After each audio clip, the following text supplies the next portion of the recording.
While 100 million people were watching the Super Bowl, Israel used it as an opportunity to bombard Rafah while everyone was distracted and enjoying themselves. At least 67 Palestinians were killed in the attack. Now, some of you may be thinking, that name Rafah sounds weirdly familiar. That's because Rafah was supposed to be a safe zone. That's because thousands and thousands of Palestinians have gathered in Rafah, South Gaza, by the Rafah crossing to receive aid. And while you have Israelis blocking the aid from reaching the Palestinian families who need it, you simultaneously have Israeli military shooting Palestinians like fish in a barrel in what was supposed to be a safe zone. Oh, and Israel was very deliberate and very explicit about their intent to use the Super Bowl to cover for yet another war crime. Here you can see in this tweet that they're once again trying to pretend like their genocide in Gaza is really about, the 136 hostages. They even aired a Super Bowl ad, once again making mention of the 136 hostages, as if that makes it okay to genocide tens of thousands of people, including women and children. I'm not gonna lie to you people. I find it funny that they keep bringing up this 136 hostages nonsense. I'm gonna tell you why. See, they're doing it because they want to make you think that their genocide is about the hostages. But what they failed to mention is the fact that Hamas tried to initiate a 100% hostage exchange months ago, and Israel refused. See, what they failed to mention is that by Israel's own sources, there aren't 136 hostages even left. It's closer to 106 because Israel's bombardments have killed 30 of the hostages. They pretend it's about the hostages, but they forget to mention in their ad that they killed 3 Israeli hostages themselves while they were waving white flags and sniped them down, cold blood. They pretend it's about the hostages, but they forget to mention that they gassed one of their own soldiers. And when the mob came out and tried to expose them, they took the name off the gravestone of the soldier that they killed and chastised the mom, trying to silence her. They pretend the genocide is about the hostages, yet they forget to mention their own Hannibal directive in that ad. The Hannibal directive that specifically dictates that Israel kills its own hostages. And finally, they don't even realize that they're accidentally justifying what happened on October 7th by trying to use hostages to justify genocide. Because before October 7th, they had thousands of Palestinian civilians held hostage without charge. So by Israel's own piss poor logic, what happened on October 7th, well, Israel deserved it, according to Israel's own logic, which means this genocide isn't actually justified because, well, Israel said as long as you got hostages, the other country whose hostages you're holding, they can do whatever they want without penalty. But at the end of the day, it can be withholding aid, it can be committing genocide, it can be a blockade, it can be kettling women and children into an area that you call a safe zone and then shooting them like fish in a barrel. They're going to use whatever excuse they can to justify being absolute monsters. And I really hope that no one fell for that bullshit during the Super Bowl, because they're not the victims. Those Palestinians are. And we can't forget that.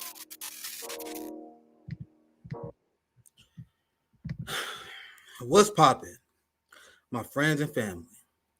Welcome to a surprise edition of Nick at Noon on Tuesday. I'm filling in for my dear brother CJ. Let's wish him well. Feeling under the weather today, so we doing Nick at Noon on Tuesday. I know you guys don't mind. Got another banger in store for you guys. You guys know what we're doing. Banger after banger after banger. If you guys did not get a chance, make sure you check out the episode I did with Zoya's Life on Saturday, where we talk about Ukraine. We discussed the Putin interview as well and what a lot of people got wrong. Now, hope you guys had a good weekend. It's kind of sad that I can't even enjoy like our Super Bowl win. You know what I mean? I told you guys like I'm cursed in a way. I'm cursed because I can't turn this shit off, especially since I am an active citizen journalist, an active organizer, and someone who I put so much focus, so much attention on this, and I have for years. Ever since that day I went viral where I quit my job and I started working on the Bernie campaign and went to South Carolina, there's never been a break for me. You guys know that. That's like my burden, the curse of RBN. The curse of RBN is people asking, we get criticized because we haven't like started a revolution. You know what I mean? We trying to game plan how to change the system because of what I do. I can't turn off what I see, especially the issues that I focus on. You guys know I focus on state violence, foreign policy. So we have Kansas City, very festive here. It's always fun, right? This is our second Super Bowl we won. Me personally, yeah, I don't take like, it's not my accomplishment. That's how I always felt. Like, it would have been way better if it was in high school. I was super into football and basketball and rooting for teams back then. As I got older, after my teenage years, but I do enjoy it because it's festive. Like, the whole city is partying, and you get caught up in the positive emotions that everyone have. It's a few times you feel a sense of community. Everyone can't say, "Hey, what's up, brother? How about them Chiefs? How about them Chiefs?" Meanwhile, you have me with my broken brain, chilling with my family, pretending to enjoy the show. I was just seeing what's going on in Rafah, where you had Superbowl Massacre that was trending on Twitter because the Israeli government is filled with the most evil psychopaths on the planet. So they decided to do this raid during the Super Bowl. The raid that was even condemned, well, passively by the countries that support Israel. Everyone knew that Rafah was off limit. That is the area they was told to evacuate. So Israel decides to do this during the Super Bowl, when everyone is distracted. Not only is everyone distracted, they ran Super Bowl ads pretending that they care about the hostages in Israel, despite the fact that they decline hostage deals with Hamas, as you guys see Nico explain. He killing in hotspot videos. They are indiscriminately killing civilians. No one can make the argument that they're at war with Hamas. They did this because they know this is an act of genocide, and they wanted to do this while the American people was not paying attention. And during the Super Bowl Massacre, which was obviously planned, it was obviously planned out that we're going to do this Rafah raid during the middle of the night, during the Super Bowl while people are distracted. And during this time, you had Biden tweet this out. Unbelievable how tone deaf liberals are and Joe Biden is. The Dark Brandon shit never worked, and especially doesn't work as you're funding a genocide. The idea of a snappy, don't give a fuck president, that shit is not cool. We are funding war. So then Joe Biden tweeted this out, and guys, I promise you, this is the real account. Because when I first saw this shit, I thought this was a parody account. So as you had the Rafah massacre going on, which was designed to happen as Americans are distracted, we have Joe Biden that says, just like we drew up. Yeah, this is exactly how you guys drew it up. So in response to seeing this, I checked. I was like, bro, this is the real account of the president. As Israel is launching a massacre against Palestinians, he tweeted this out in the Super Bowl to keep everyone distracted from what's going on in Rafah. So I send out, by far, my most liked tweet ever. My friends, my family. Joe Biden's tweet got 214 million impressions, about 500,000 likes. So this was like Democratic Party bought it up. So I come here, and I got here pretty early. Well, I said, this is a wild thing to post as Israel's committing a massacre right now. And I got 97,000 likes on that. Jesus Christ. Because when Joe Biden sent this out, it was like, everyone was like, what the hell is wrong with you? Tweeting this as there's a massacre going on in Rafah. And Twitter trying their best to suppress it. I'm going to show you guys that here very soon. Oh, look at this. This is one of them shit libs. Because I dunked on Biden pretty hard here. You're not going to ratio the president, especially with an account the size of mine. But considering I got almost 100,000 likes on his tweet that went viral, I think that's pretty well. My most liked tweet ever is dunking on genocide Joe Biden. I'm very happy about that. Yeah, Didi, yeah. My best tweets are literally the tweets I never seen coming. Because I was like, they were just like me kind of like, what the fuck is wrong with you? I didn't expect this to be a banger. I have 4.1 million impressions on this dunk on Biden. Never happened before. This liberal said, I know you're just really upset that Republicans lost because there's this fucking unserious culture war going on with Taylor Swift that I won't even justify even doing a mini segment over. Being driven crazy with this shit. And if you guys think it's bad where you're at, I know people complaining. If you think this Tay-Tay shit is bad, oh shit, let me send you. I want to make sure that we get Ajamu in. If you guys think this Tay-Tay shit is bad where you at, imagine what it's like in Kansas City. I can't get away from this shit. But this is like this Republican Democrat psyop or whatever, because because Taylor is just a standard shit lib. So this person say, you must be a Republican.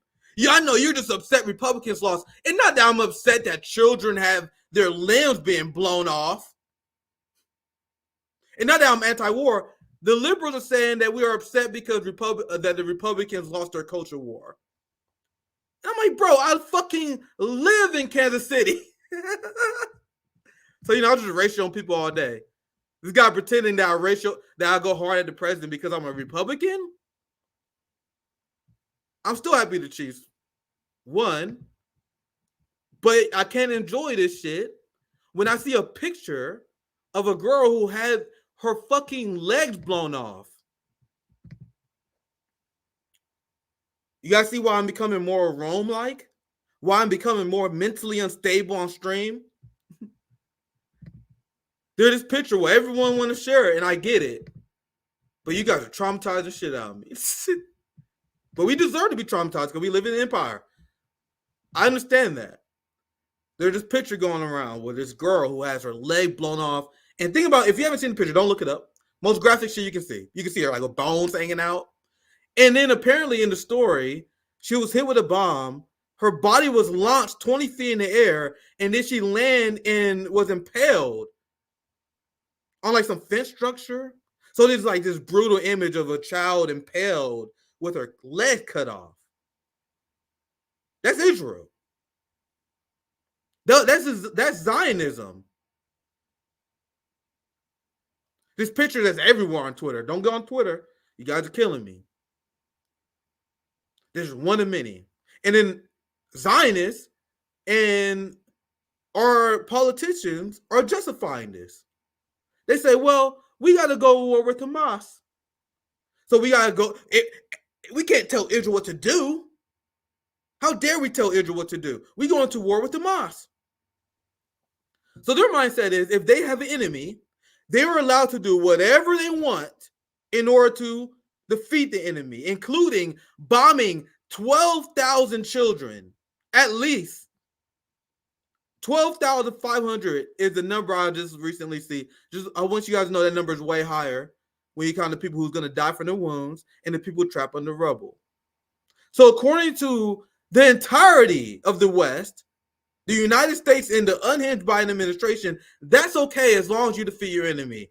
What do you call an ideology in a group of people who believe they can commit whatever crime they want in order to defeat their enemy? That is terrorism. You guys notice how RBN, we're the only people who actually quote law. We're the only people who actually define terms. Fighting against your colonial oppressor does not make you a terrorist. In fact, that is legal under the UN Charter under international law, meaning Hamas is not terrorist. If you believe you have the right to bomb children, to do all the crimes that Israel's committing out of the act of defeating of an enemy, that is what a terrorist is. We are about to start using terms the way they are meant to be used. And I see my brother Ajamu here. Welcome. I want to introduce you very soon. Give me a thumbs up whenever you're ready, my brother. But you guys see how Twitter was actively suppressing this shit. You guys know how fucked up this is? I'm in Kansas City. I want to be dancing in the streets too. I want to go to the fucking festival. I want to go to the parade. I want to wave at Patrick Mahomes. I can't do this shit right now. Over 1 million tweets about Rafah. And I think that the highest I seen Rafah was around 13 to 14 on trending. Meanwhile, Mahomes Super Bowl shit was trending number 1 despite having less tweets. Because that makes sense, because Super Bowl in America and American football is a very domestic thing. Like, you guys, I'm a big fan of European football. Like, you guys understand, like, Champions League and international football crushes Super Bowl and NFL. No one gives a fuck about this fucking propaganda bowl bullshit except Americans. So because of that, you got most of the world that's tweeting about Rafah. So Elon Musk, Zionist ran Twitter, has to suppress Rafah and push bullshit propaganda bowl up there. You guys think this is not an accident? But I'm gonna bring my guests in here. We are blessed to have one of my favorite guests, one of our elders, one of the great intellectuals and leaders of our time, former Vice President on the Green Party. Welcome, RBN, once again, our dear brother, Ajamu Baraka. Thank you for joining us. Hey, Nick, so glad to be here. Yeah, absolutely. It's great to have you on. I don't know how much of that kind of unhinged rant that you caught there, but I want to. I caught most of it, but it wasn't unhinged. It's when you say we got to start using these terms the way they should be used, and you correctly identify the U.S. state as a terrorist state, including the Israeli state. That's exactly a useful characterization, a truthful characterization, and that's how we need to start referring to these criminals. We've got to strip away any veneer of respectability. Yeah, they use soft language for a reason. Yes. Israelis are called commandos while Palestinians are terrorists. Words means nothing according to these people. I want to get your opinion on what trending and what people on Twitter define as, and I'm going to use it, the Superbowl Massacre. You guys saw the Dark Brandon tweet. And as Aaron Monte points out here, despite the fact that the media are trying to pretend that Biden is upset with Israel and there's nothing that he can do to stop Israel, he's 100% okay with everything that's going on. In fact, he's an active participant. In this war, as well as the Ukraine war, we probably see the most fraudulent slips ever because they know they're hiding bullshit. They know they're lying. So listen to Biden explain what Rafah was really about. The king and I also discussed the situation in Rafah.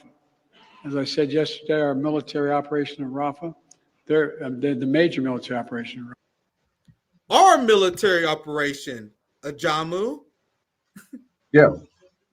Fort Israel, an outpost of U.S. imperialist power. So there's an emotional and psychological connection. And so for him to make that kind of slip is understandable. I mean, he already has some issues, some cognitive issues. And so with those issues and with the emotional and psychological identification with Israel, then of course he will embrace and personify that connection with the attacks in Gaza and Rafah specifically. So yeah, this is par for the course. You know, it's important, Nick, that and I really salute the work that you all do and stripping away all the bullshit and putting things out the way they should be, especially at this moment. Here we are witnessing an ongoing genocide that the world is outraged about, but the U.S. and its European allies continue to make excuses, continue to play games, while allowing the pit bulls, these Israeli fascists, green light to engage in the most horrendous attacks on civilians ever recorded. Now, it's not the worst that ever happened, but this is the first time that we have been given a front seat to this kind of genocide. And they don't seem to understand that the world has changed. They're never going to outlive this. They're never going to be able to engage in any kind of effective propaganda after this. But the very fact that they can attempt to rationalize this, to justify it, it shows you the extent of their, not just the fact that they are delusional, but the extent in which they can completely dehumanize a population in order to allow the most outrageous, horrendous actions to be directed at that population without any degree of guilt, any remorse. So when people talk about how they're going to force the U.S. to do this and that and pay black folks some reparations and all of this, I'm gonna tell you, I just don't see it. If these folks can justify this kind of outrageous activity, what are you going to do to force them to try to repair you? You want reparations? You want reparations? Defeat the enemy. Yes, my brother. I appreciate you saying that so much. I have butt head with ADOS people so many times because a lot of them are more liberal minded. A lot of them, their plan to get reparations to vote for more Democrats. Like they believe if they vote for politicians who support reparations, that would make reparation happen. And that's an absurd thing to say. I remember Rome, and this is not really that significant, but I remember Rome was attacked by adults one time and said, I don't give a fuck about your reparations until we liberate our people, because you guys are not giving reparations without what I would call a Marxist-Leninist revolutionary approach. You're not going to get reparations without bringing the state to heel. And any liberal approaches to get reparations, I roll my eyes at. I rolled my eyes at in a complete waste of time. Another point I want to get to, and the reason why it's so important to defeat Israel, I would love your take on this as well. The reason why we must root for the ICJ, even though the ICJ doesn't have the teeth to enforce its rulings, is because we can't allow Israel and the West to redefine war. People have no idea how dangerous what Israel is doing right now. They are normalizing, like completely taking out hospitals and medical infrastructure. Do you guys remember when Barack Obama bombed a hospital and they had to acknowledge it? They had to make fake apologies about it. That was like one hospital. Now taking out hospitals is considered a normal thing. When they first bombed the hospital and it began the conflict, do you guys remember how Israel denied it? Do you guys remember how Biden was forced to say they didn't bomb the hospital? Now so normalized, they don't deny it no more. That, yeah, we went to the hospital because Hamas is there. So they're taking hospitals, where they are putting hospitals on the table. We decided a hospital was off the table. It's back on the table. We decided that collective punishment was off the table. They just put it back on the table. We decided that going after journalists was off the table. They just put it back on the table. So before we move on, do you have any thoughts on anything you want to add on before we move on to the next part? No, I think you're absolutely right. And that's why that ICJ provisional measures are in fact important. Even though they don't have the ability to follow up, the enforcement of this relies with the people. This is by stripping away the legitimacy of these actions. It will, in fact, help to ensure that no other state will engage in these kinds of activities with a sense of impunity. See, people don't understand that the provisional measures basically put Israel on online. It said, in essence, we're watching and we're building a case. But because Israel has been allowed impunity for so long, they just don't care, and they have continued to engage in the genocide. Well, you know, when this final declaration comes, it's going to give us some political tools that we can use. Like, for example, exercising universal jurisdiction, demanding that these various states around the world exercise their ability to, in fact, arrest and to prosecute Israeli and U.S. officials who have engaged in genocidal activities. So again, this is part of the, I guess, of the war of maneuver, if you will, stripping away the respectability, providing people an understanding of the terms of struggle. That basically, the Western powers are waging war. They're prepared to go even further and blow up the entire world before they will willingly give up power. So, you know, as long as we have things in stark terms, you know, that's good for the oppressed, because it makes it more difficult for the oppressor to obscure, to mystify the relationships. So, you know, this ICJ thing is important. Who would have thought 10 years ago that they would even taken up this question of genocide? But the arrogance of the Israelis and the U.S. officials has created a situation for themselves that they're never going to be able to recover from. Yeah, it's a major miscalculation that they don't even understand they walk into. Maybe people like Pelosi, Biden, and Chuck Schumer don't care because they're going to die soon. So maybe don't care about the long-term ramifications of this.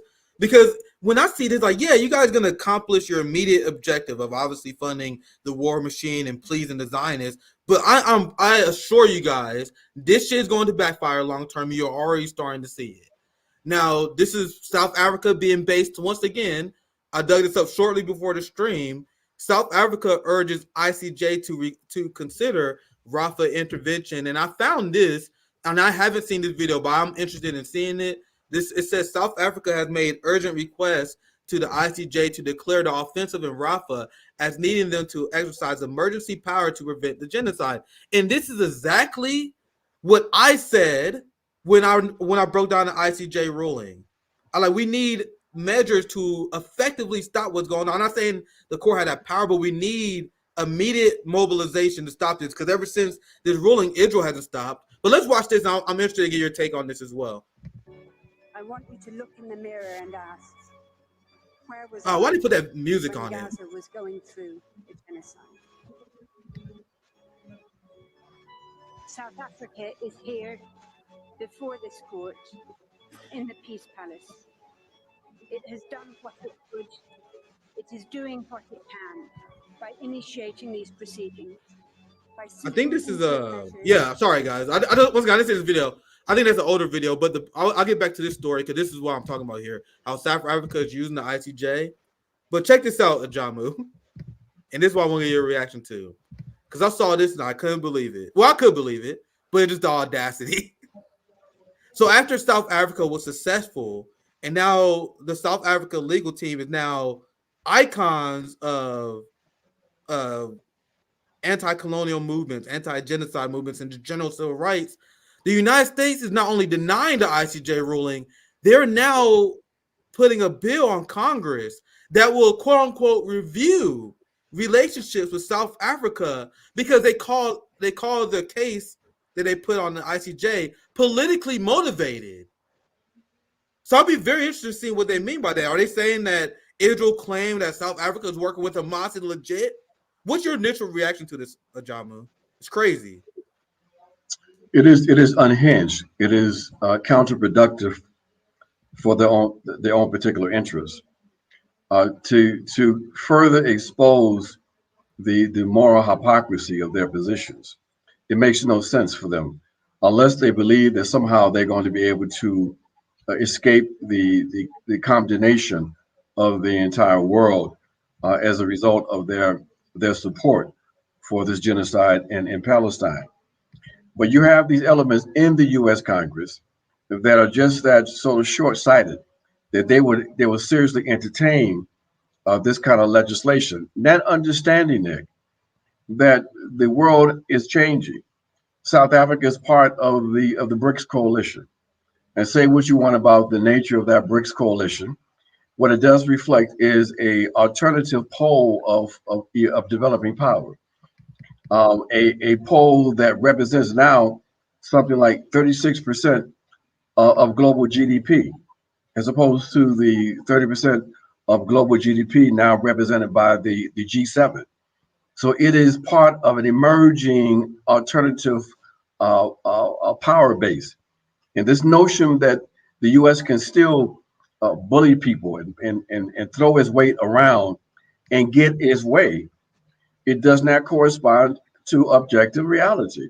So all it's doing is continuing to alienate itself from the rest of the world and to expose itself to the population in the U.S., a population that they have to have some degree of support from in order to continue to pursue their imperialist policies. So this is very unwise on the part of the Democrats and the Republicans, and we got to keep that in mind.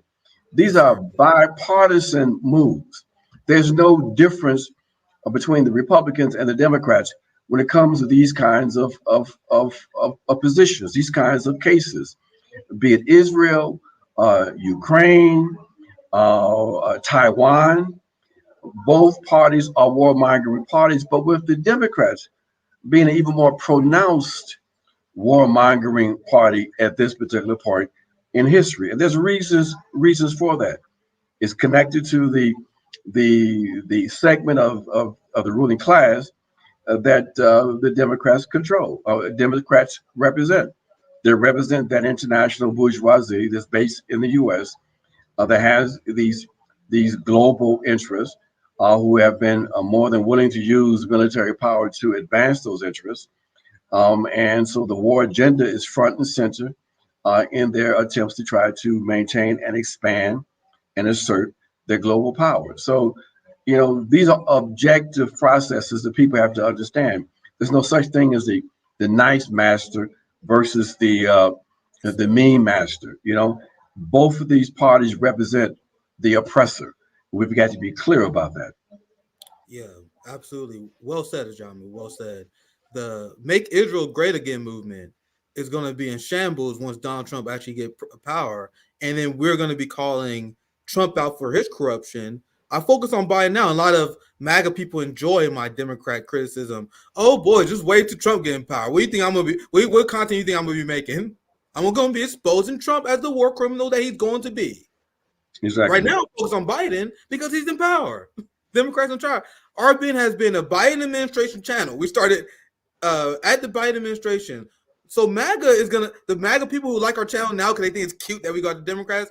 You guys gonna go through some things over the next 4 years. I think Trump's gonna win, and I'm gonna expose him for being a deep state rat that he is.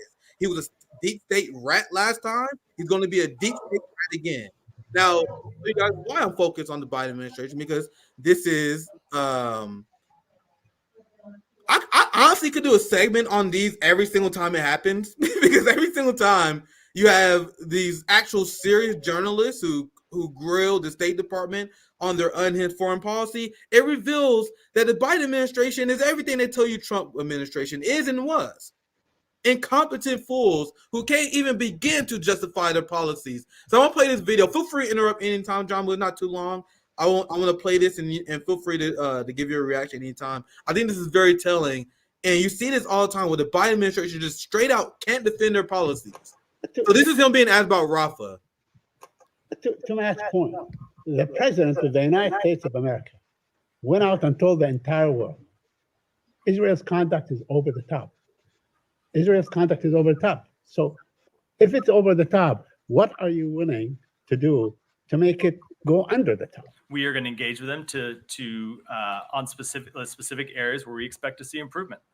What kind of improvement? I mean, we saw yesterday that they killed 120 people, maybe a lot more. We don't know how many injured and so on, or how many among the injured will end up dying and all these things. And you're saying that this is, just what you said. You said that we've seen them bomb Rafah, all throughout. Does that make it okay? Does that make it okay when everybody, including the Secretary of State, including the President of the United States of America, including many leaders in this country, have said, you should not attack Rafah, period. Or you can attack it by air? Is that it? we have always said that they can attack legitimate military targets, and we want to see them take every step that they can to minimize civilian casualties. As I just said, we have seen civilian casualties come down, but that's a lie. But I'll let it continue. It's hard to get through, but I'll let it continue. As you and I have discussed many times in this room, Saeed, they face a very difficult situation in that Hamas continues to hide itself among the civilian population. Not an excuse. This was a war. I'm sorry, I didn't mean to interrupt it, but that's not an excuse. So, John, do you want to chime in? No. Look, this is the other dangerous thing about this whole Hamas thing. We don't even refer to Hamas necessarily. We refer to the Palestinian resistance. Yeah. Hamas, of course, is a major part of that. But what the Israeli fascists are really concerned with is to try to do away with any Palestinian resistance. And that resistance, they know, resides in the people themselves. So there's no hiding among the people. The resistance is, in fact, the people. That's why the more honest elements of the Israeli fascist class, they say that there's no innocence in Gaza, because they understand that these are an oppressed people, an occupied people who are in resistance. So the only way you deal away with the Palestinian resistance is when you commit complete genocide against the Palestinian people. Absolutely. Perfectly said. I'll leave it there. I'll let the video play because you said it perfectly. I'll let the video continue. As you and I have discussed many times in this room, Saeed, they face a very difficult situation in that Hamas continues to hide itself among the civilian population. If this was, I'm going to say what I was about to say earlier. You guys see how they're redefining war? They're trying to the point, even if what they're saying is true, that's irrelevant. That does not give you right to kill civilians. When has that ever given you the right? And this is what everyone in both parts of the duopoly repeat. Hamas hides itself among the most densely populated area in the planet Earth. So we are allowed to bomb children because Hamas is near them? When has this ever fly? Except when white people want to bomb brown people. But it doesn't fly. It doesn't fly because it's definitely illegal.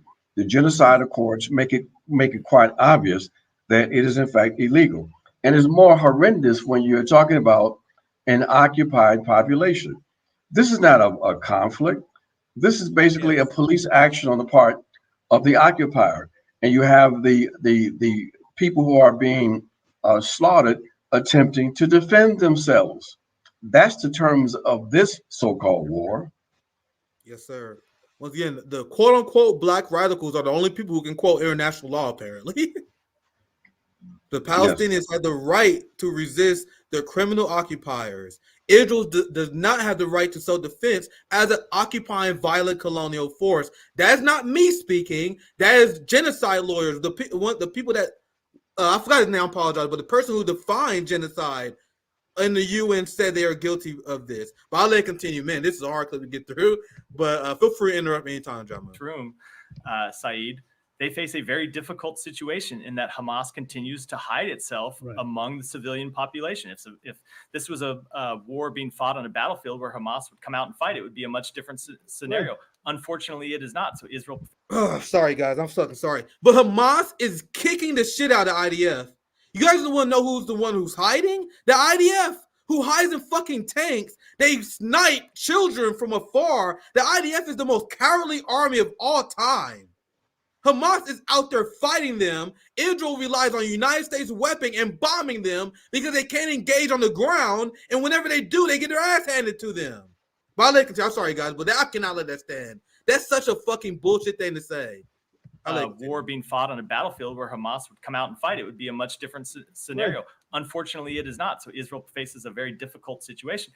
Doesn't lessen their need to do more. And that's why we continue to engage with them on this question. But the fact is that you do have a magic wand. You have a huge, big magic wand. I'm glad you think it's a magic wand. It is a magic wand. It is a magic wand. He said, I'm glad he thinks it's a magic wand, as if United States funding for Israel and they're like full-fledged support. He's pretending that's not a negotiation tool. It's unbelievable, but let's continue. But it's real.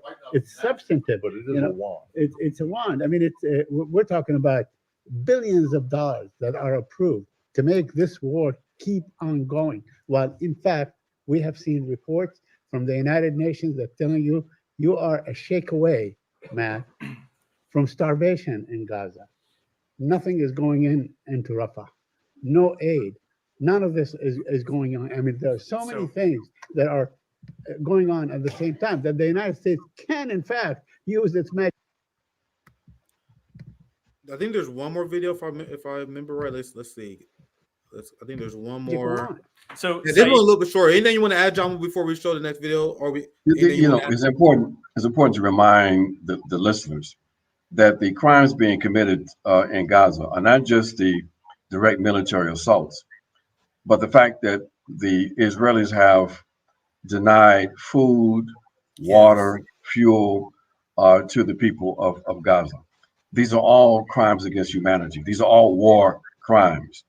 So in addition to the overall genocide, these particular kinds of actions also amount to war crimes. There's no way, unless the entire international system collapses, that Israeli and U.S. officials should escape prosecution from these crimes. If these people are not prosecuted, then what we will have, in fact, will be an international Hosbian state of nature. There will be no objective law. It would be just the rule of power. And that, in some ways, is what we already have.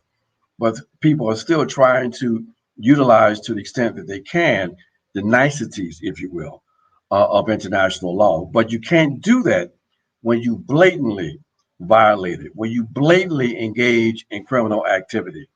And this is another example of what we're talking about, that you can't go back and repair this once you allow this to unfold in the way that it's unfolding. You can't go back and utilize and pretend that you are protecting international law and human rights when you have engaged in these kind of blatant violations.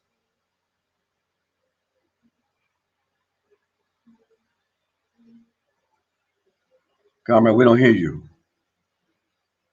My bad. But we're gonna watch this clip.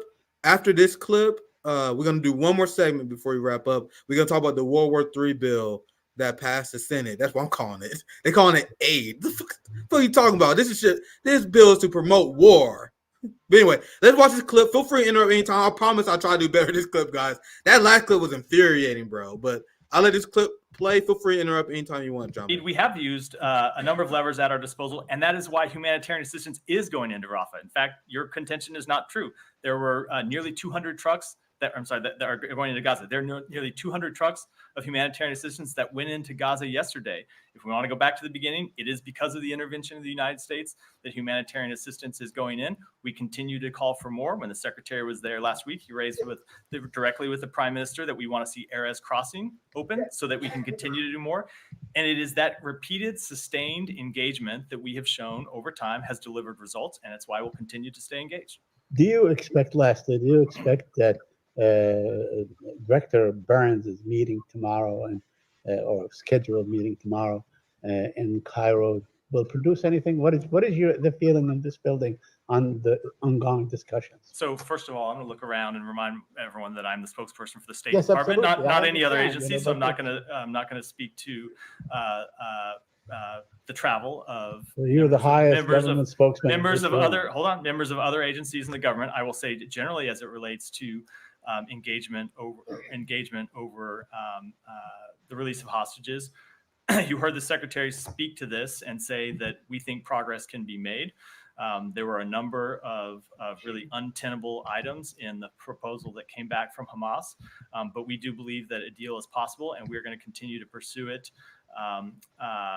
from this building as well as from others, because we think the benefits of a pause and a deal for hostages are tremendous, not just obviously for the hostages who would be released, but also for the humanitarian effort in Gaza and for our ability to begin to pursue a real and lasting, sustainable resolution of this conflict.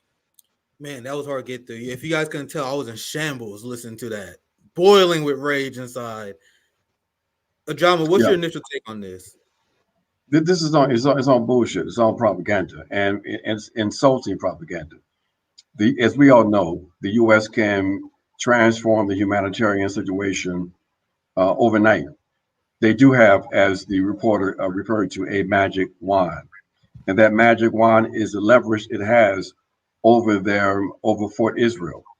That when they decide that the political situation is such where it's untenable to continue with this slaughter in this way, they will change it. Now they're getting close to that, Nick, I think, because I think that they understand that because of the general chaos now created in West Asia, or the so-called Middle East, with the uptick of attacks in Syria, in Iraq, with the continued clashes taking place on the Lebanese-Israeli border, the Hutus who have basically shut down for those ships heading to Israel, the Red Sea, if you will, and the possibility that Israel still could utilize or use this conflict to try to launch a direct attack on Iran. The situation is getting completely out of hand, is undermining their longer term interests. One of the brilliant things that happened from the point of view of the bourgeoisie under Trump was the Abraham Accords that were normalizing relations in West Asia, so-called Middle East, that many of the bourgeoisie in Israel was salivating because they saw an opportunity to expand their influence to make more money. Now, of course, the Palestinians were going to be thrown under the bus, and they were. But what was in place was a situation where the monarchs and the bourgeois, Arab, and Muslim leaders were basically in cahoots with the Israelis, so everybody can make money. All of that now has been upended, and so with the Moody agency just downgrading the credit worthiness of Israel yesterday, with the Israeli economy and facing the difficulties it's facing. The international bourgeoisie is saying, you know what, we may need to recalibrate. We may need to bring about some change that will stabilize the situation, because the policies of Netanyahu is beginning to really cost us dearly in terms of our longer term interests. Yeah, well said. And I was about to say cracks are starting to form, but I have done enough of these stories where I keep recognizing this guy's name. And they're this EU foreign policy chief, and every time I see the story, it's always him, Joseph Borrell. Yeah. Borrell. Thank you.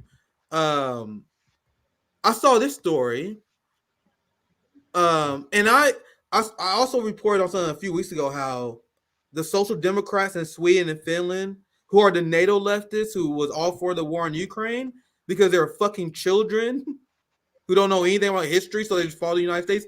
I don't know if you saw the story of Ajamu, but there were a lot of local officials that were saying they was disillusioned after seeing United States Israel policy, because they really believed, like Anthony Blinken and all these State Department goons, when they said we are against war crimes and we support the fight in Ukraine because we are against Russian war crimes. And a lot of these dummies in Sweden and Finland believed them, I guess. So, and there was this story. I don't have the article saved, but I may show you guys one time where they like all these people like disillusioned.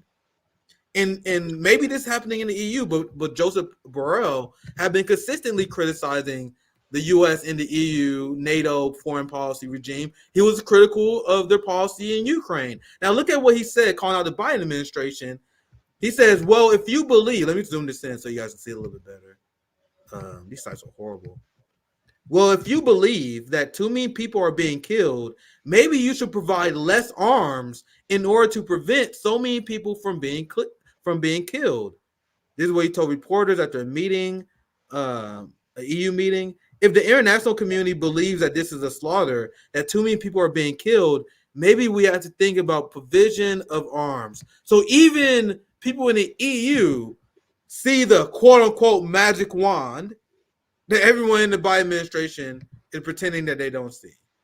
That's absolutely correct. I mean, the people are really beginning to voice real opposition to this slaughter, and it's understandable. This was the first time that we had a front row seat to this kind of assault. Let's put this in context.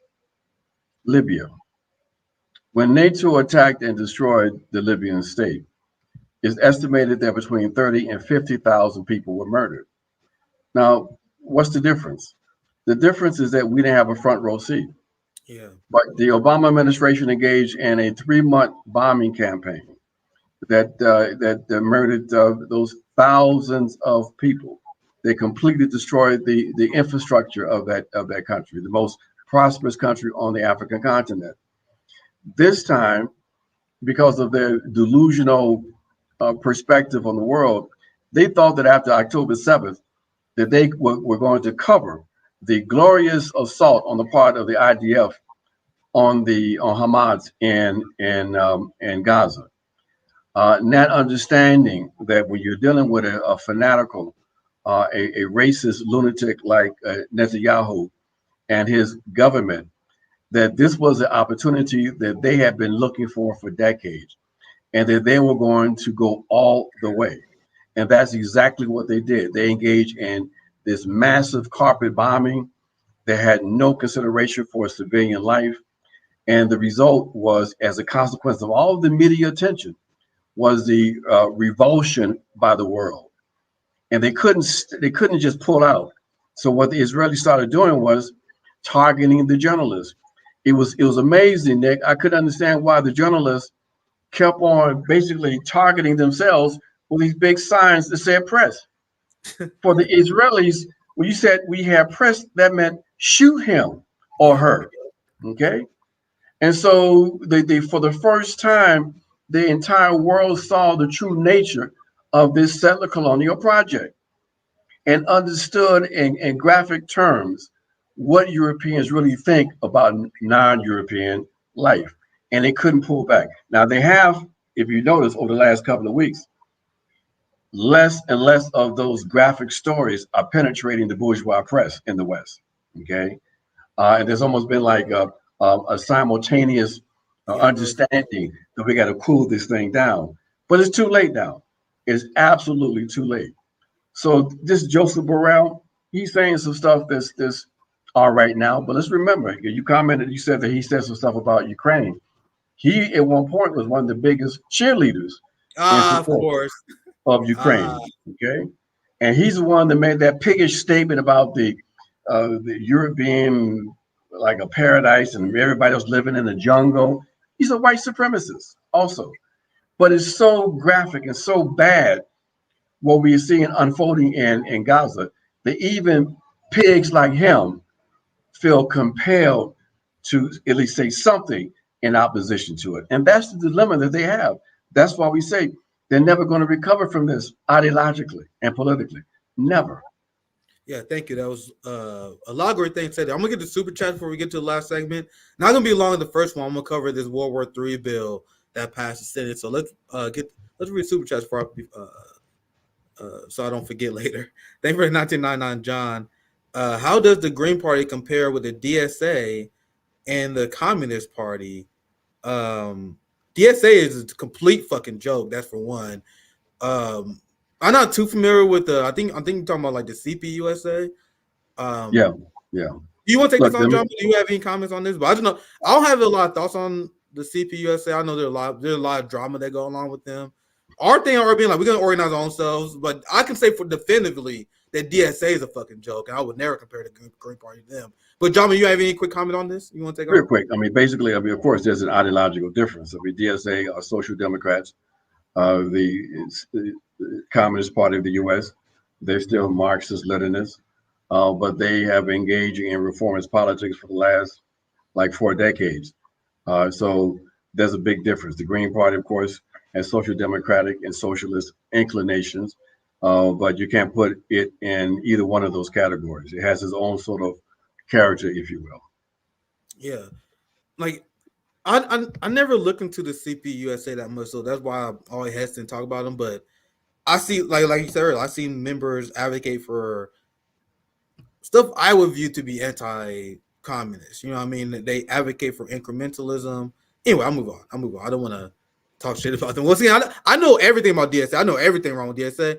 I just know rumors about CPA USA, so I try to be careful about them because I haven't really looked into it that much. Because our main thing, like, we're going to do our own organization. Rome started his own party, the Care Party. We got chapters forming. And then if there's another Marxist organization, revolutionary organization that's doing great work, we come together and collaborate. That's the plan, to motivate people to do what we're doing, and then like pretty much form revolutionary Voltron once everyone got the shit together. But let's move on. I think for 999, we got another one for John. I appreciate it. What does Ajamu think of Henry Wallace and his run for president in the Progressive Party in 1948? Do you want to take that on? I'm not too familiar. Henry Wallace was a true progressive, no question about that. And 1948 was a pivotal election. People like Du Bois supported Henry Wallace, but the Democrats themselves understood that if they were going to take full advantage of the post-war period, with the U.S. coming out on top, that they needed a different kind of candidate, and that's someone that was going to be sincerely committed to peace. But Henry Wallace does have some contradictory elements when it comes to Black folks. He was, in fact, the Secretary of Agriculture during the New Deal period. And, you know, there was some funky kind of politics and policies that negatively impacted on Black farmers. But overall, he's the darling of liberals and social democrats. I don't have anything much more negative to say about him. He was a good man, a sincere person. But his time was past, because in 1948, the U.S. was fully committed to consolidating its hegemony globally and to advance the interests of empire. Yeah, well said. Let's get to our last segment that we're going to cover today, the World War III bill. You see how they say package with aid. I don't like using their goddamn language. What are you talking about? This package is designed to fund a genocide, provoke endless war in Ukraine, while also provoking China into war with Taiwan.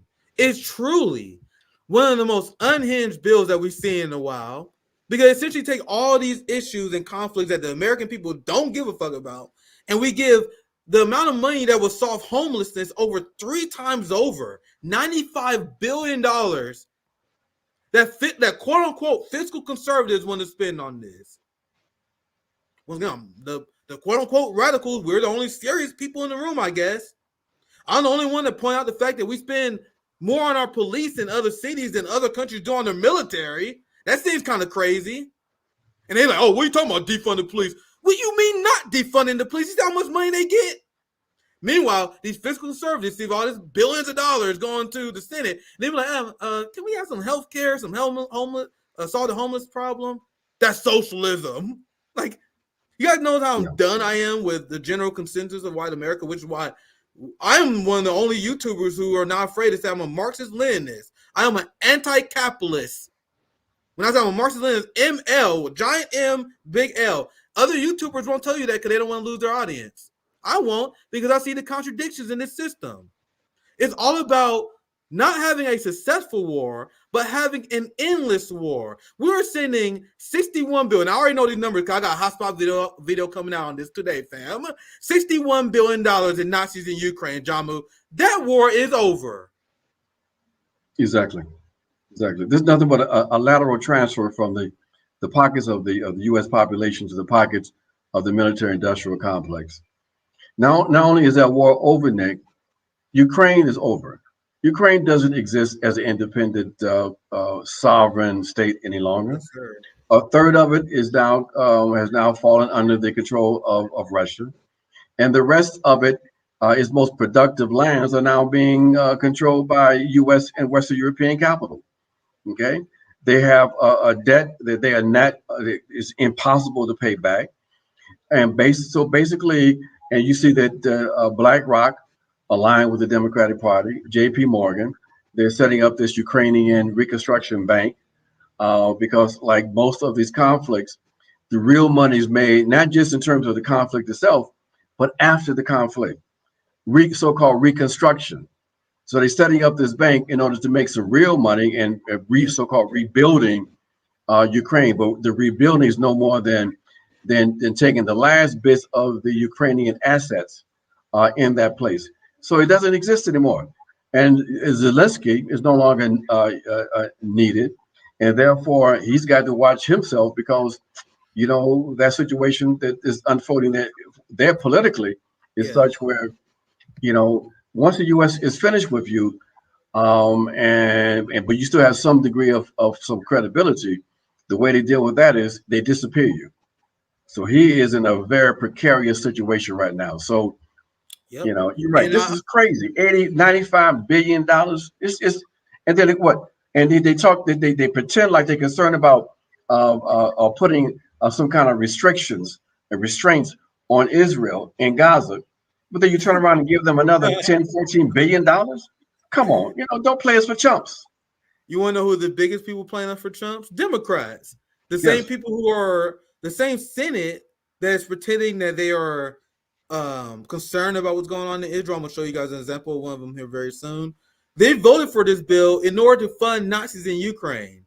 So funding Nazis in Ukraine and funding that winning war is so important. They are okay with bombing more Palestinians in order to fund Nazis in Ukraine. Do you guys understand how crazy that is? But I'll read the number for people who are not watching the screen because I don't a lot of time listen to these shows. So the bill includes $60 billion in support for Ukraine and its fight against Russia, $14 billion in security assistance for Israel. You know, the state that was just found to be plausibly committing a genocide by the International Court of Justice. So our reaction to that is, oh, let's give them $14 billion more. $9.2 billion in humanitarian assistance that hostile Israeli settlers will block. And I always find that funny. They said, we're going to send $14 billion in aid to bomb Palestinians, and we're going to send you $9 billion to patch yourself up, eat a sandwich, and take a break in between the bombings. So absurd. And look at the last part. This is why I call this the World War III bill. So thus far, we're funding a genocide. We're promoting endless war in Ukraine. And now they're sending $4.8 billion to Taiwan. $4.8 billion to support regional partners in the Indo-Pacific region. What? This bill is not an aid package. It shouldn't be called anything else other than a World War III bill that every single Senate Democrat support. You had 22 Republicans. These are like the most neocon senators. These are like people like Mitch McConnell.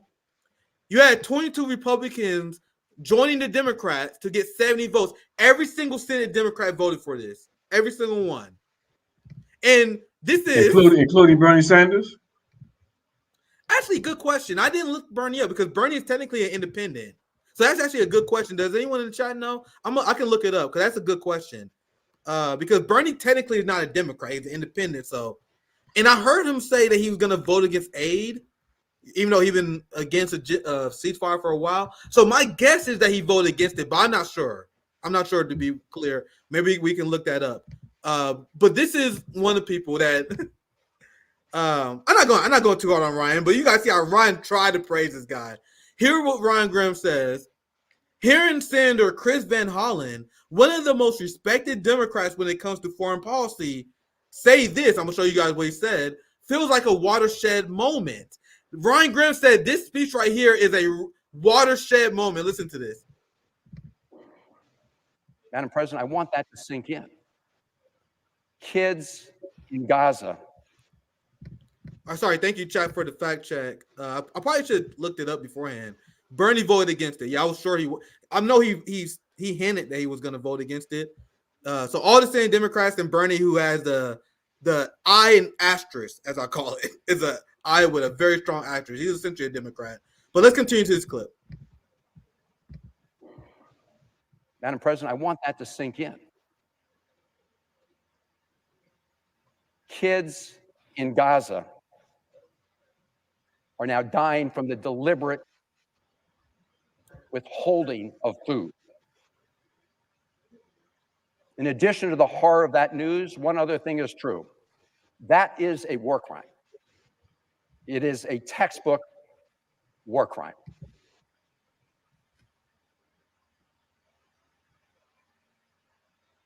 And that makes those who orchestrate it war criminals. What about those who are complicit with this, sir? But I'll let you continue. Just ask yourself that. What about those complicit with it and fund it? So now the question is, what will the United States do? What will we do? What will President Biden do? President Biden must take action in response to what is happening. First and foremost, if you're thinking like, man, I can't believe a senator said this, after this guy said Israel's committing a war crime, he voted for the bill that gave $14 billion to Israel. Meanwhile, Ryan Grimm, I know I'm kind of an asshole, said this is a watershed moment. See, these are the people who take what Democrats say at face value, don't carry the votes. Oh, he's speaking out against genocide. Who gives a shit if he vote for aid in Israel? These are the same people that are like, oh, thank God Bernie finally came around. So this is why I say, go ahead, John. Go ahead. You know what they're doing now with this whole. He could do that because Bernie is leading an effort to do this diversionary thing to switch attention away from the true nature of the Israeli settler colonial project to making Netanyahu the fall guy. Yes. It's not the project itself, it is the policies of that government. And that seems to be the new line that's developing with the Democrats.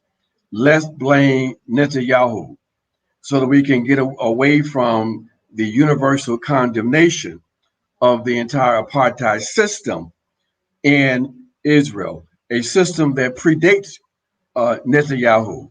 So that's the new hustle that they and the new messaging that they are now testing out.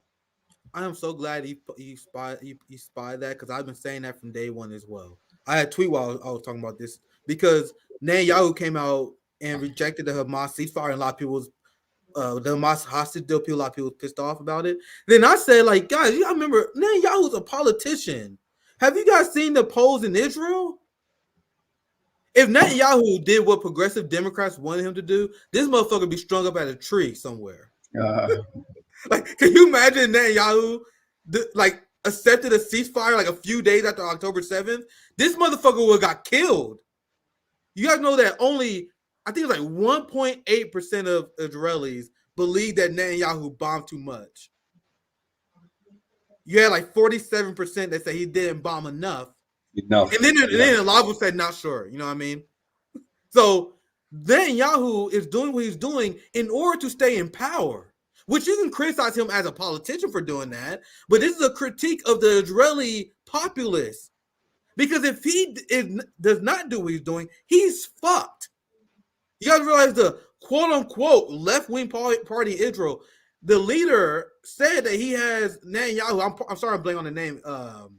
Blank on the guy's name, but he said that Netanyahu has our full support. This is supposed to be Netanyahu's opposition. The quote unquote left faction of the settler colonial project said they are fully behind Netanyahu.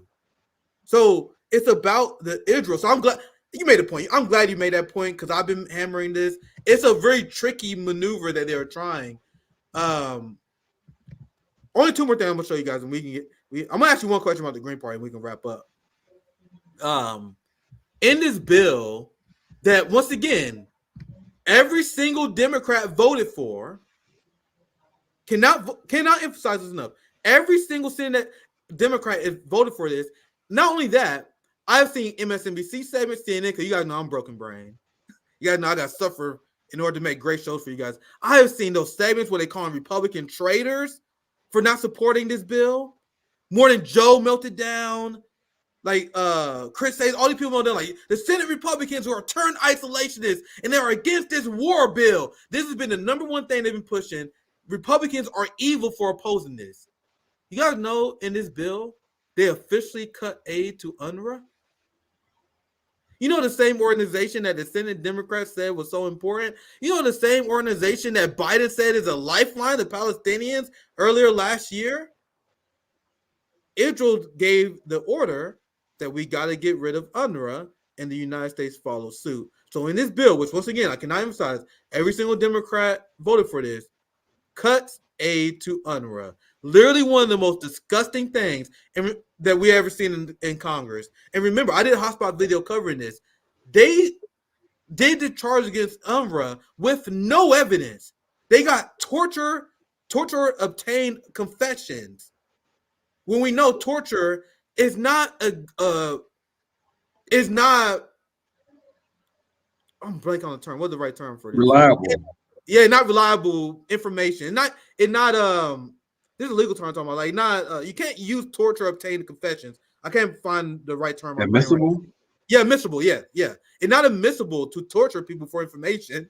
But this is the evidence that Israel did use. And then once they realized that wouldn't fly, they created a fake intelligence dossier with no evidence as exposed by Channel 4 to say that UNRWA are terrorists. So without evidence, we have the United States government pulling aid from the lifeline of Palestinians. I'm sorry I went long there, but there was a lot to explain. Ajamu, anything you want to add to this crazy story? No, this is obscene. Is another obscenity on top of other obscenities. This is outrageous. That this is part of the genocidal policies, and that's why when this final declaration, this final decision from the ICJ comes down, it will be incomplete if they do not, in the strongest terms possible, evoke the Article 2 of the Genocide Convention, making it identifying the U.S. as complicit in the genocide in Gaza. Because this is what this is. Yeah, absolutely. I'm gonna show you guys this because the only good news I have for you guys is that this bill is apparently dead on arrival at the House. And now you guys know my opinion on the Marjorie Taylor Greens and Tucker Carlson in this world. You guys know I view them as the class enemy that is designed to perform a role for the establishment. But what does it say about our system and Democrats that I'm sighing relief because of something Marjorie Taylor Greene did? Nigga, we have to be thankful that UNRWA is not being cut because of Marjorie Taylor Greene and Republicans. Technically, look at this is a tweet from Marjorie Taylor Greene. The Senate working overtime to pass a $95 billion package to fund foreign wars is an American betrayal. It's DOA in the House. They should talk about debt. Oh, I need to read that. Oh, we're in debt, blah, blah, blah, blah. Neither the House or the Senate have passed all the appropriation bills for a budget. You pretty much talk about how disastrous it is. So essentially, not Senate Republicans, but House Republicans are banding up to saying that we got to block this crazy bill that just went through the Senate. And that's the reason why UNRWA is not going to be cut, apparently. So we have Senate Democrats and we have House Democrats that are in dismay that Mike Johnson is blocking this bill. And I want you guys to understand, this is not anywhere near me praising Marjorie Taylor Greene and these Republicans. But what does it say about our Overton window? That we now have the Democrats that are unapologetically cheering for war, and we got to rely on hypocritical conservatives to block it. Because we know they're hypocrites, so John, we know that. But they're the only thing stopping our country from being an unending, engaging war. And that's just a fact, unfortunately. What's your take on this, Ajamu? No, I agree. I mean, and it really shows you the rightist character of U.S. politics and the rightist character of neoliberal Democrats, that they are a force on the right. And so this notion that supporting rightist neoliberals is supposed to put a brake on the rightist forces grouped around Trump is illogical. You can't defeat the right with the right. Okay, you have to identify both elements as the enemies of the people.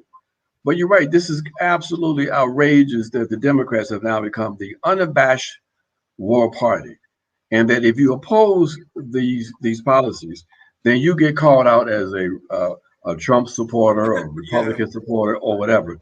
It's absolutely illogical. But that is the nature of politics in the U.S. in 2024. I read a ton of these headlines. You guys see this one. Mike Johnson signals blockade of Senate National Security Bill. Here's another one. Senate passes $95 billion to Ukraine Israel aid package amid GOP divide. And isn't it funny that the people who talk about democracy are the people who hate democracy the most? Have you guys seen how corporate media and the neocons talk about Republicans who are against Ukraine funding, Democrats who are against Israel funding? They view it as the worst thing that could possibly happen, that there is not unanimous agreement on war in the House and the Senate, which shows the mindset. They don't believe in democracy. They believe in a capitalist dictatorship where they are allowed to declare war on anyone without any pushback. Now, exactly. The funny thing is because Mike Johnson and Marjorie Taylor Greene is about to save us from this World War III bill, apparently, Democrats are furious, and I don't have time, fam, to show you guys all the shit I've seen. Like, it's been blowing my mind, Ajamu, that the bill that we just completely dismantled, liberals are furious that it's not passing. Why? Because Ukraine. Because they're Putin derangement syndrome. Liberals have Putin derangement syndrome so much that they are willing to allow more Palestinians to die so more Ukrainians can die. There's no words to describe what's going on. So Nancy Pelosi was addressed or confronted with the fact that Mike Johnson's going to block this bill. And look what she said. I don't want to spoil it. This shit is gold, man. This shit is crazy what she implied here. The Speaker Johnson has said he will not bring it up. Our leader, Hakeem Jeffries, said that he has not ruled out using a discharge petition, which is a parliamentary maneuver to try to bring a bill to the floor, and also to just see where all of the Republicans are on this, because Bro, what? Nancy Pelosi, my friends and family, said that Democrats plan to force a vote on World War III funding. Do you guys understand? She wants to force a vote on this bill to show people where people stand on war. You know the strategy that activists and Jimmy Dore and others was demonized when we said we should force the vote on healthcare. You have Democrats that want to force the vote on funding Nazis in Ukraine, that want to force the vote on bombing Palestinian children. And Nancy Pelosi, this is not going to go the way you think it would go if this happens. Because of Ajamu, my friends, my family, Democrats, 50% of Joe Biden voters believe that Israel is committing a genocide against the Palestinians. So, Ajamu, how is it a good strategy for you to force the vote and get Democrats on the record on which ones support Israel when 50% of your base believe Israel is committing a genocide? What a big brain Nancy Pelosi has on her. Well, I mean, look, but it's not Nancy necessarily. She said their leader, Hakeem, the dream, the white folks' dream, Jeffries. Good point. That basically he's the one that's going to push this. And you're absolutely right. These folks are delusional, and we have to make sure that they pay a political price.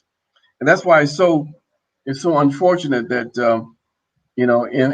at this political moment we don't have a more effective ability to make them pay a price politically. They adroitly use this Trump fear to keep people herded into the Democrat Party, where this should be a breakout election, where both on the national, state, and local level, there should be an alternative party or parties that take advantage of the inability of the ruling class to rule in the same way, and to begin to develop a critical mass at every level of government, of progressives and radicals in the electoral process, and try to occupy these spaces for as long as we can.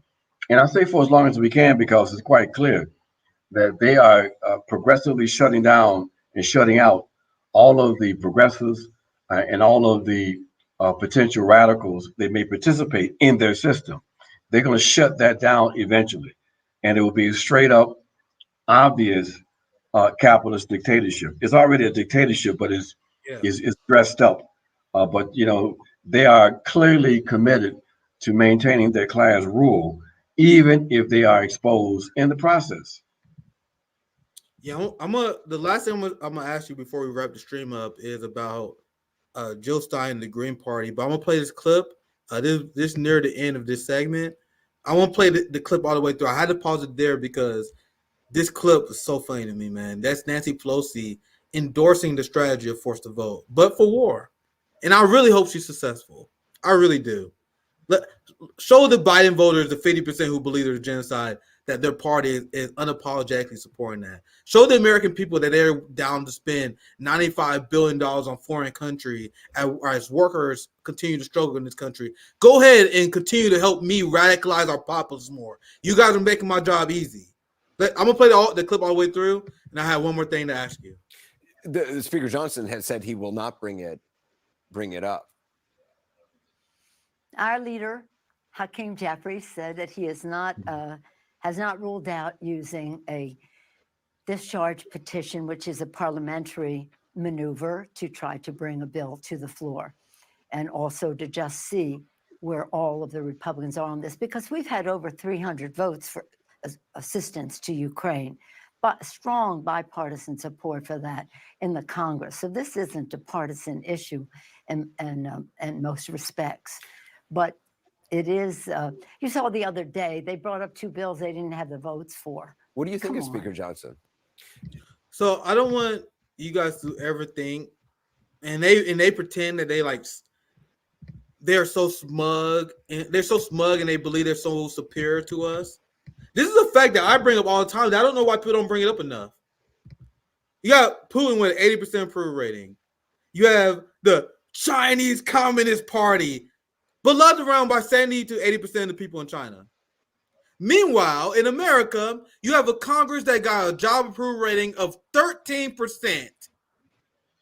Can you imagine if you was a cashier and you only had a 13% customer satisfaction rate? You guys know I used to sell cars. We used to have these surveys that came in, which is why I was so good at selling cars. I used to get like 90, 100%, right? They consider anything lower at Toyota and Honda. If you got anything lower than 95% at Toyota, I mentioned one policy in particular. If you score lower than 90% on your QA, on your questionnaire form, they would cut the amount of money they pay you out in car sales. Like, it's serious. And if you get under 80% 3 times at one of the jobs I worked at, they will fire you. That grounds for termination. If you get less than 80%, you guys see how workers are expected to be flawless at their jobs. People get upset if someone get your order wrong. Meanwhile, Congress, 13%. Can't pass shit, not doing shit for the American people, but they still believe they are smugly superior to you and shouldn't listen to your criticisms. That's my last thought on this topic. John, I'll give you last thought on this. I got one more question before you wrap up. I want your general thoughts on this bill, Congress approval rating, and what you're seeing from Nancy Pelosi. I'll give you last thoughts on the topic. Basically, I think that the 13% is probably high. I mean, the fact of the matter now is that there is a crisis of legitimacy in the U.S. That there's no real respect for U.S. institutions, and the Democrats continue to play games that will continue to erode confidence in U.S. institutions. It's clear that the American people, both Democrats and Republicans, believe that the Democrats weaponized the legal apparatus to go after Trump. And if these folks think that they're going to push Trump off the ballot and have an election that's going to be seen as legitimate, they are really deeply delusional. So this crisis of legitimacy is only going to continue to deepen. And that's why, and I think I said it on this program before, I really believe that depending on what happens in November, there's a real possibility that this artificial state called the United States of America will begin to spin apart in 2025. And the Democrats will have no one else to blame but themselves. So this is a very dangerous moment. The Democrats are unable to provide any kind of alternative. And, you know, if there was a possibility of some kind of left unity process, people should maybe look at that. But I don't even know about that, Nick. Yeah, I heard from sources, I don't want to say who, that it's not likely to happen, this unity. And I have criticism of Dr. Cornel West. He baffled me throughout the course of this election. And I mean, there's a reason why you don't see him come back on, because we're not going to shy away from our criticism, despite the fact that Dr. Cornel West gave us access. You know what I mean?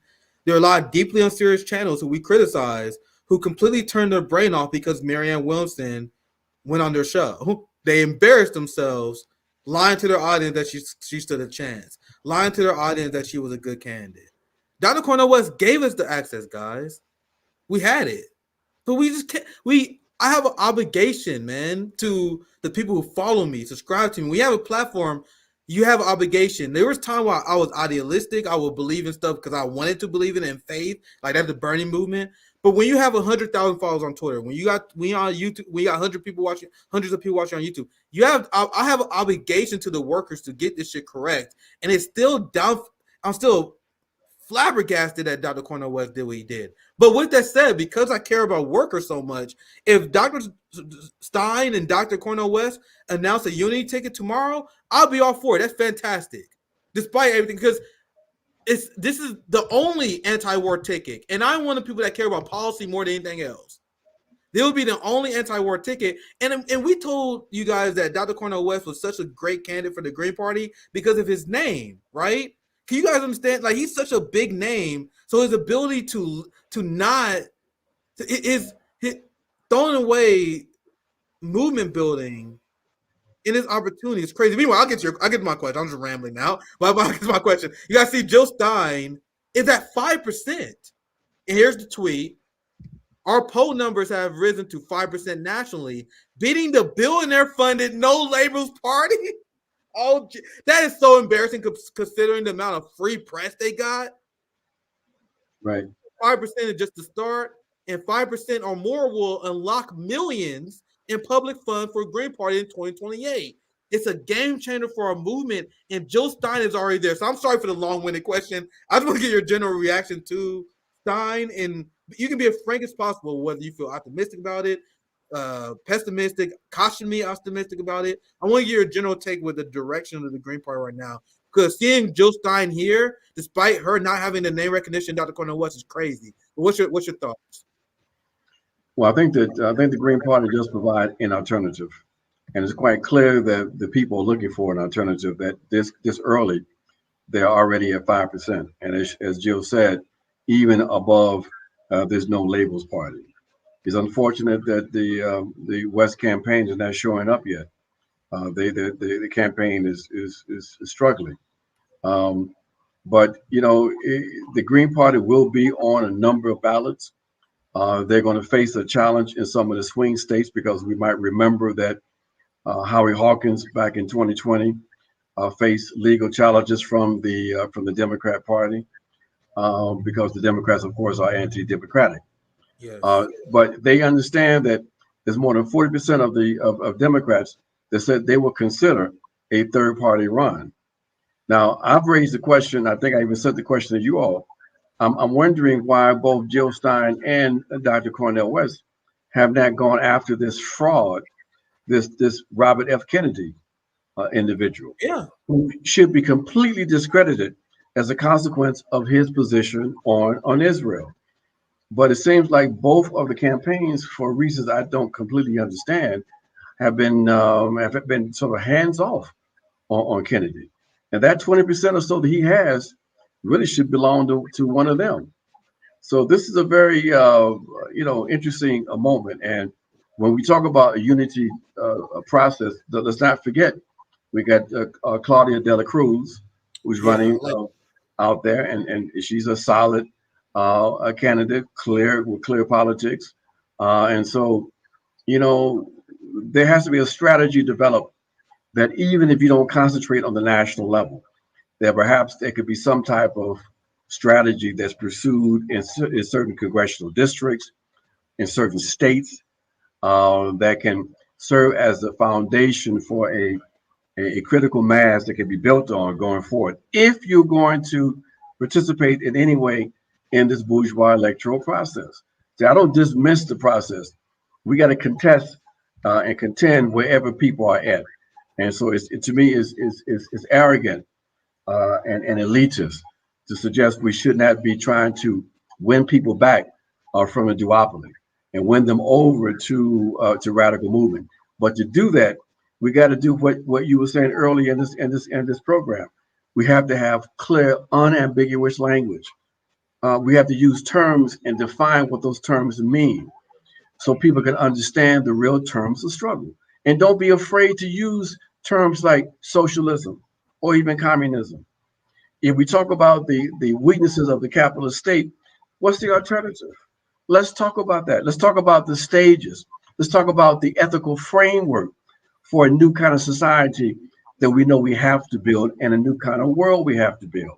And you can't do that by just, thinking about it. You have to get out here and engage and talk and have confidence in the ability of the people to understand these terms and to, in fact, be prepared to struggle for something different than what we have today. Yeah, well said. It's always great to have you on, Brother Ajamu, your wisdom. It's always a lot to unpack when you come on our show. So we would definitely love to have you on again here soon. I'll give you last word because I can't follow that. So I'll pass it to you for final thoughts. Any last words you want to say? Anything you want to plug or promote? My last thoughts is for y'all to keep on doing what you do. Many of us come online and see what y'all saying about a certain issue. Your research is always impeccable. That's the kind of work we have to do. We can't just huff and puff at imperialism. You ain't gonna blow down the house like that. You've got to have research, and you got to engage in struggle. Material force is the only thing that can undermine and overthrow material force. So y'all keep on doing what you're doing. We're gonna keep on trying to build with the Black Alliance of Peace and all the other formations we're trying to organize. We are moving towards synergy. We're moving toward the concentration of our power, and that's what it's all about. It's about understanding our historic responsibility. And what is that responsibility? To make revolution. Well said, my brother. I'm honored by your words as well. Thank you for joining us. I'm going to just read the last few super chats I've seen here. I'm going to let you go. Thank you for your time as well, Ajamu. I'm going to read the last few super chats I see here. Thank you for the super sticker. And make sure you guys keep JB in your thoughts as well. I'll let him explain, but you guys know our brother JB go through a lot of health issues. So there's no excuse for you motherfuckers. Do you guys know what JB go through every day with dialysis? But despite that, he still formed a mutual aid chapter. He still has an Orlando mutual aid chapter that he started himself, despite the health issues that he goes through every single day. Despite what he goes through every single day, he still has the passion to fight for people. There's no one that is more fitting to be an RBN member than JB. He's truly inspirational. And I believe he's one of the most slept on voices in this space. And I will say that definitively. No one cares more about JB. No one has improved their knowledge and their intelligence more than JB. The amount that he does stream where you read theory, he studies history. He's improved leaps and bounds when he was already very smart and intelligent. I say this definitively, he's the most slept on voice on the left. And he's doing the real damn thing, despite being disabled, despite having health issues, despite not having a lot of money. You have people that are perfectly able-bodied. You have people who are well off. You have people who are YouTubers who stand in air-conditioned studios that does nothing, despite the fact they're able-bodied and they have a lot of money. Meanwhile, JB, broke, disabled, is still doing the goddamn thing, forming mutual aid chapter. So I just want to let you guys know I love that guy. I love that guy so much, and I hope him the best. So thank you for the $2, Warren. The last super chat of the show. Nancy has investments in Ukraine. Facts. How dare you question the most genius financial investor of our time, Nancy Pelosi? And she has investments in Ukraine because she knows something you don't, not because she's corrupt. She's just the greatest predictor of financial markets of all time, and put respect on her goddamn name. But anyway, I appreciate you guys for watching the show. Ajamu was a great guest to have on. I hope you guys enjoyed this Nick at Noon today. I'll see you guys around. Have a great night. Have a great day. Take care.